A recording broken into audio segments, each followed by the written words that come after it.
Before I answer the question, there's the fourth time we're recording.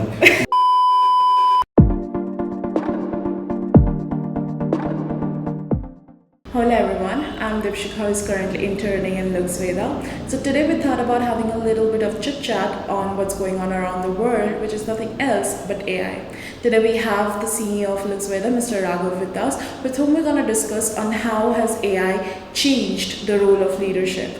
So let's have it. Hi sir. Hi. So it's really nice to meet you, and let's just have a talk about so AI is really evolving every day, right? So have you ever been scared of it, like with the pace it's moving and it's growing every single day? Before I answer the question, there's the fourth time we're recording, but we'll get it right this time. Okay, Yeah. coming to you. I'm petrified of AI because I think AI is going to take my job, AI is going to take over everything in the world. No, I'm just kidding. So basically, I have worked in branding and technology space for the last 30 years, and what I've realized is when I started my job, we were having a desktop, we had very basic communication, basic tools to do. Then we evolved into laptop, then mobile came and took over the world. And all through and through, I think we have adapted to the new technology, adapted to the things which is coming in, be it social media, be it mobile phones and things like that. But where AI differs from most of this which is happening is, one is the speed it's evolving. The second thing is, if you looked at mobile phone, if you looked at laptop, if you look at internet, if you look at social media, all of them were driving how many people can adopt. How many billions can adopt? Okay, 1 billion, 2 billion, 3 billion. How much of world is getting covered through internet? How many people are on there on social media? How many people are there posting their photographs of their pets and foods and things like that? And how many people are adopting social media? AI, on the other hand, is similar as a tool. It is also driving how many people are adopting it to use it to enhance their lives, enhance their work. AI at the same time, as let's say 100 people adopt, it's making about 50 people redundant. That's the biggest difference in what's, most of the people, most of the leadership are scared about, is saying that as the adoption increases, a large set of population are going to get redundant. So yes, it's scary, but as business leaders, and I think on a all serious note, first and foremost, I think we should accept that AI is here, AI is to stay. AI will definitely enhance our life. At the same time, it's going to make a lot of roles and people redundant. So I am not so much so worried about it. I am worried about how we collectively can think about AI, understand it as much as we can, and then come up with an action plan to make sure that we adopt it, both for our own self, for our clients, for our businesses. At the same time, how do we make people who are becoming redundant useful? Because it shouldn't be seen as an Armageddon which is going to destroy mankind, but it should be seen, used as a tool to enhance our lives. So I'm in the process of discovering it myself. Hopefully we'll get into a space that collectively where AI is enhancing our life and enabling us and not just making people redundant. Yeah. So from that, the conclusion that I can get is it's not for everyone to get worried about it, but just use it to leverage your work and enhance it in the most way possible and the best way possible. Exactly. To picking up from the fact that you were talking about being leaders, let's just understand how has AI helped in the role of leadership or changed the role of leadership in the past years and in the future?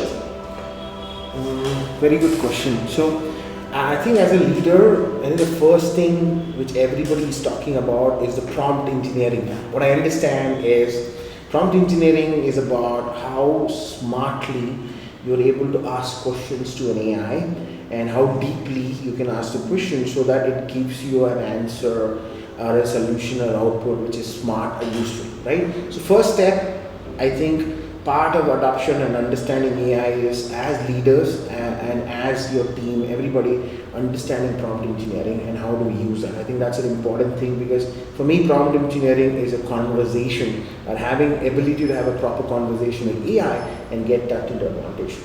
Having said that, how do we as business owners or leaders adopt AI and how do we enhance our own roles as leaders? How can we add value? Because today somebody is coming and saying that, I can create your video in 30 seconds, I can create a website in days, I can do all of this. So one is, how do I manage my team? How do I run my organization? And the second thing is, what is my role at the end of the day, right? A very good example is, I was talking to a good friend of mine who's working with large organizations, and they're saying companies which require 100 people to run in just few months will require probably just 10 people to run. Okay, so what does that mean? I was a leader, and my strength and my power and aura came from inspiring 100 people, managing 100 people, or managing scale. Now I'm supposed to manage the same business, a larger business, which is about 10 people.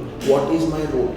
Right? It's highly complicated and kind of literally requires rewiring our own thinking. I've been thinking about this, DJ, and if I were to say from my point of view, I could think about three things what we should do as a leader to be relevant in this world of AI, and how do we drive this. One is, like I rightly said, prompt engineering, learn it, it's a skill set, learn it so that you can teach it to your team, understand what team is working, especially in the organization where we are working together. We have a lot of youngsters who already pick up AI, engineering, prompt engineering very quickly. One is, I need to be relevant with you, I should be able to talk your language. The three important things which I believe is really, really important. The first one I would say is people engineering or expectation engineering.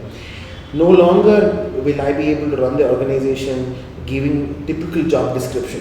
Okay, this is your job, this is what you're expected, this is the learnings you required, this is the education required, come to office at 9 o'clock, work till 8 o'clock, how hard are you working, and all of things. I think all of this you need to bundle it up and throw in the garbage, because I need to, as a leader, re-engineer my people's expectations and job descriptions. For example, if I'm hiring a designer now, I'm going to find out how good are your core design skills, design thinking, not about how good are you in using a certain platform like Adobe and things like that. I want to know how good is your design thinking at the core.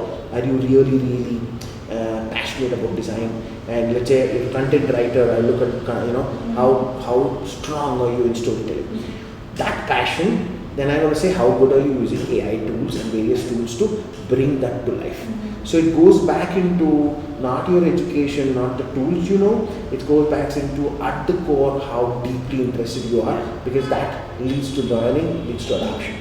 So we need to restructure the complete job description, enable the team to use AI to deliver better results. Could it be coding, could it be design, could it be photography, could it be content writing? Because you can, at the core, you should have the core capability, passion, interest, and I'll be very happy when you use your AI to polish it, right? So that's one thing which I'm thinking, restructuring the job descriptions.